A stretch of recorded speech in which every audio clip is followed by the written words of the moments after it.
नमस्कार। आइए सुनते हैं प्रेमचंद जी की लिखी कहानी प्रेम की होली। गंगे का 17वां साल था, पर वह 3 साल से विधवा थी और जानती थी कि मैं विधवा हूँ। मेरे लिए संसार के सुखों के द्वार बंद हैं। फिर वह क्यों रोए और क्यों कल्पे। मेले से सभी तो मिठाई के दोने और फूलों के हार लेकर नहीं लौटते। कितने ही का तो मेले की सजी दुकानों और उन पर खड़े नर नारी देखकर ही मनोरंजन हो जाता है। गंगी खाती पीती थी, हंसती बोलती थी।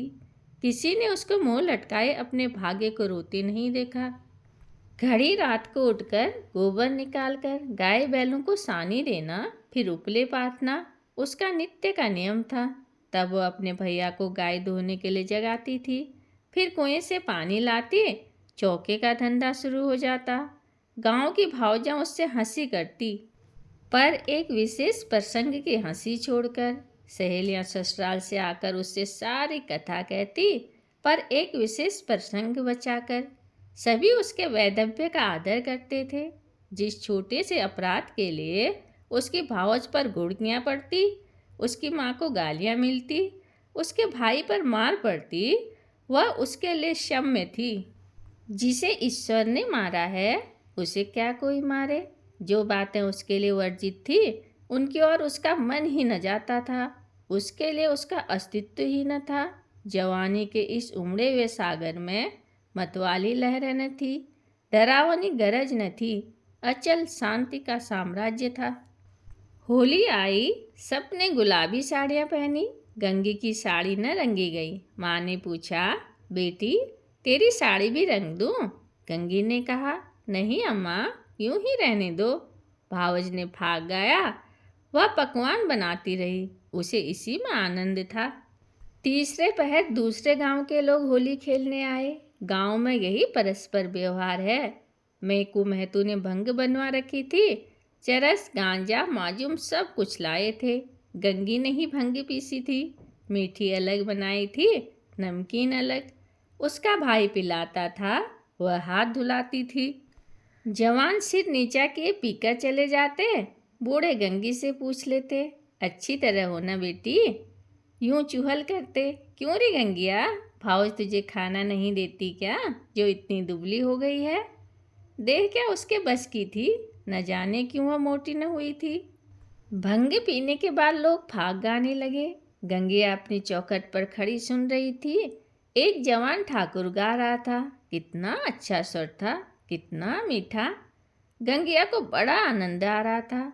माँ ने कई बार पुकारा, सुन जा, वह न गई। एक बार गई तो जल्दी से लौट आई। उसका ध्यान उसी गाने पर था। न जाने क्या बात उसे खींच लेती थी, बांधे लेती थी। जवान ठाकुर भी बार बार गंगिया की ओर देखता और मस्त हो कर गाता। उसके साथ वालों को आश्चर्य हो रहा था, ठाकुर को यह सिद्धि कहाँ मिल गई। वह लोग विदा हुए तो गंगिया चौखटे पर खड़ी थी। जवान ठाकुर ने भी उसकी ओर देखा और चला गया। गंगिया ने अपने बाप से पूछा, कौन गाता था दादा? मैकू ने कहा, कोठार के बुद्धू सिंह का लड़का है, गरीब सिंह। बुद्धू रीति व्यवहार में आते जाते थे। उनके मरने के बाद अभी वह लड़का आने लगा। गंगी, यहाँ तो पहले पहल आया है। मैकू, हाँ, और तो कभी देखा नहीं। मिजाज बिल्कुल बाप का सा है और वैसी ही मीठी बोली है। घमंड तो छू तक नहीं गया। बुद्धू के बखार में अनाज रखने को जगह न थी, पर चमार को भी देखते तो पहले हाथ उठाते। वही इसका स्वभाव है। गोरो आ रहे थे। गंगी पगैया लेने भीतर चली गई। वही स्वर उसके कानों में गूंज रहा था। कई महीने गुजर गए। एक दिन गंगी गोबर पाथ रही थी। सहसा उसने देखा, वही ठाकुर सिर झुकाए द्वार पर से चला जा रहा है। वो गोबर छोड़कर उठ खड़ी हुई। घर में कोई मर्द न था, सब बाहर चले गए थे। यह कहना चाहती थी, ठाकुर बैठो, पानी पीते जाओ, पर उसके मुंह से बात न निकली। उसकी छाती कितनी जोर से धड़क रही थी। उसे एक विचित्र घबराहट होने लगी। क्या करे, कैसे उसे रोक ले। गरीब सिंह ने एक बार उसे ताका और फिर आंखें नीची कर ली। उस दृष्टि में क्या बात थी, कि गंगे के रोए खड़े हो गए। वह दौड़ी घर में गई और माँ से बोली, अम्मा, वह ठाकुर जा रहे हैं, गरीब सिंह। माँ ने कहा, किसी काम से आए होंगे। गंगी बाहर गई तो ठाकुर चला गया था। वह फिर गोबर पाथने लगी, पर उपले टूट टूट जाते थे। आप ही आप हाथ बंद हो जाते, मगर फिर चौंक कर पाथने लगती, जैसे कहीं दूर से उसके कानों में आवाज़ आ रही हो। वही दृष्टि आंखों के सामने थी। उसमें क्या जादू था, क्या मोहनी थी। उसने अपनी मूक भाषा में कुछ कहा। गंगी ने भी कुछ सुना। क्या कहा यह वह नहीं जानती, पर वह दृष्टि उसकी आंखों में बसी हुई थी। रात को लेटी तब भी वही दृष्टि सामने थी, स्वप्न में भी वही दृष्टि दिखाई थी। फिर कई महीने गुजर गए। एक दिन संध्या के समय मैकू द्वार पर बैठे सूत काट रहे थे और गंगी बैलून को सानी चला रही थी। सहसा चिल्ला उठी, दादा दादा ठाकुर। मैकू ने सर उठाया तो द्वार पर गरीब सिंह चला आ रहा था। राम राम हुआ। मैकू ने पूछा, कहाँ गरीब सिंह, पानी तो पीते जाओ। गरीब आकर एक माची पर बैठ गया। उसका चेहरा उतरा हुआ था, कुछ वो बीमार सा जान पड़ता था। मैकू ने कहा, कुछ बीमार हो? गरीब, नहीं तो दादा। मैकू, मुंह उतरा हुआ है, क्या सूद ब्याज की चिंता में पड़ गए? गरीब, तुम्हारे जीते मुझे क्या चिंता है दादा। मैकू, बाकी दे दी ना? गरीब, हाँ दादा, सब बेबाक कर दिया। मैकू ने गंगी से कहा, बेटी जा, कुछ ठाकुर को पानी पीने को ला। भैया खो तो कह देना, चिलम दे जाए। गरीब, चिलम रहने दो दादा, मैं नहीं पीता। मैकू, अब की घर में तम्बाकू बनी है, स्वाद तो देखो, पीते तो हो। गरीब, इतना बेअदब न बनाओ दादा, काका के सामने चिलम नहीं छुई, मैं तुम्हें उन्हीं की जगह देता हूँ। यह कहते कहते उसकी आंखें भर आई। मैकू का हृदय भी गद गद हो उठा। गंगी हाथ की टोकरी लिए मूर्ति के समान खड़ी थी। उसकी सारी चेतना, सारी भावना गरीब सिंह के बातों की ओर खिंची हुई थी। उसमें और कुछ सोचने की और कुछ करने की शक्ति न थी। ओह, कितनी नम्रता है, कितनी सज्जनता, कितना अदब। मैकू ने फिर कहा, सुना नहीं बेटी, जाकर कुछ पानी पीने को लाओ।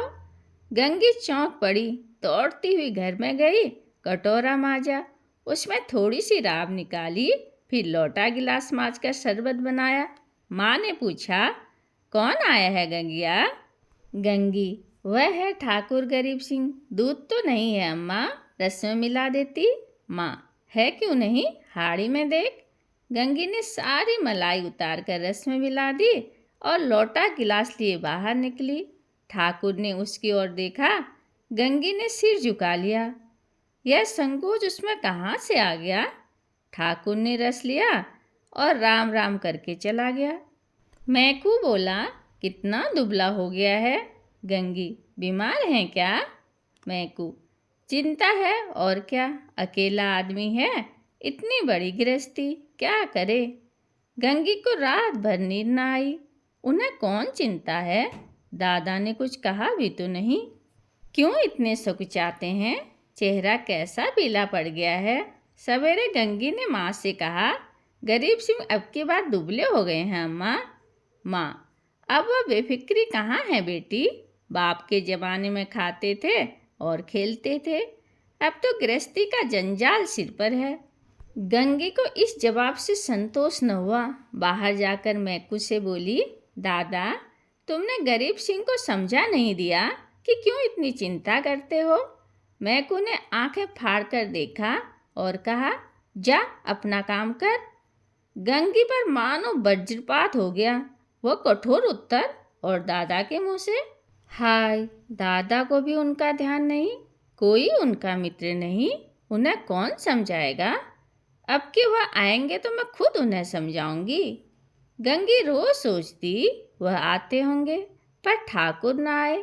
फिर होली आई, फिर गांव में फाग होने लगा। रमणियों ने फिर गुलाबी साड़ियाँ पहनी, फिर रंग घोला गया। मैकू ने भंग, चरस, गांजा मंगवाया। गंगी ने फिर मीठी और नमकीन भंग बनाई।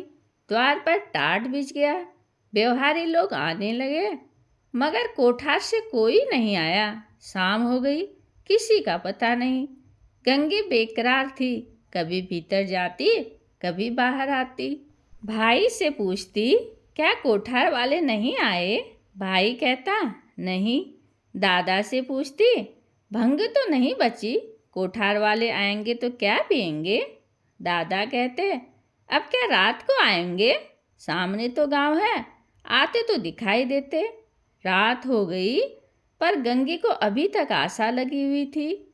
वह मंदिर के ऊपर चढ़ गई और कोठार की ओर निगाहें दौड़ाई।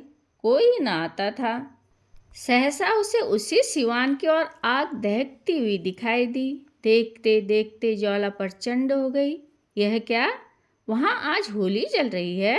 होली तो कल ही जल गई। कौन जाने, वहाँ पंडित ने आज होली जलाने की शायद बताई हो, तभी वे लोग आज नहीं आए, कल आएंगे। उसने घर जाकर मैकू से कहा, दादा, कोठार में तो आज होली जली है। मैकू, दत्त पगली, होली सब जगह कल जल गई। गंगी, तुम मानते नहीं हो, मैं मंदिर पर से देख आई हूँ, होली जल रही है। न पति आते तो चलो मैं दिखा दूँ। मैकू, अच्छा चल देखूँ। मैकू ने गंगी के साथ मंदिर की छत पर आकर देखा। 1 मिनट तक देखते रहे, फिर बिना कुछ बोले नीचे उतर आए। गंगी ने कहा, है होली की नहीं? तुम न मानते थे। मैकू, होली नहीं है पगली, चिता है। कोई मर गया है, तभी आज कोठार वाले नहीं आए। गंगी का कलेजा धक से हो गया। इतने में किसी ने नीचे से पुकारा, मैकू महतो, कोठार के गरीब सिंह गुजर गए। मैकू नीचे चले गए, पर गंगी वहीं स्तंभित खड़ी रही। कुछ खबर न रही, मैं कौन हूँ, कहाँ हूँ। मालूम हुआ जैसे गरीब सिंह उस सुदूर चिता से निकलकर उसकी ओर देख रहा है। वही दृष्टि थी, वही चेहरा। क्या उसे वह कभी भूल सकती थी? गंगी उस दिवस से फिर कभी होली देखने नहीं गई। होली हर साल आती थी, हर साल उसी तरह भंग बनती थी, हर साल उसी तरह फाग होता था, हर साल अबीर गुलाब उड़ती थी। पर गंगी के लिए होली सदा के लिए चली गई। कहानी सुनने के लिए धन्यवाद।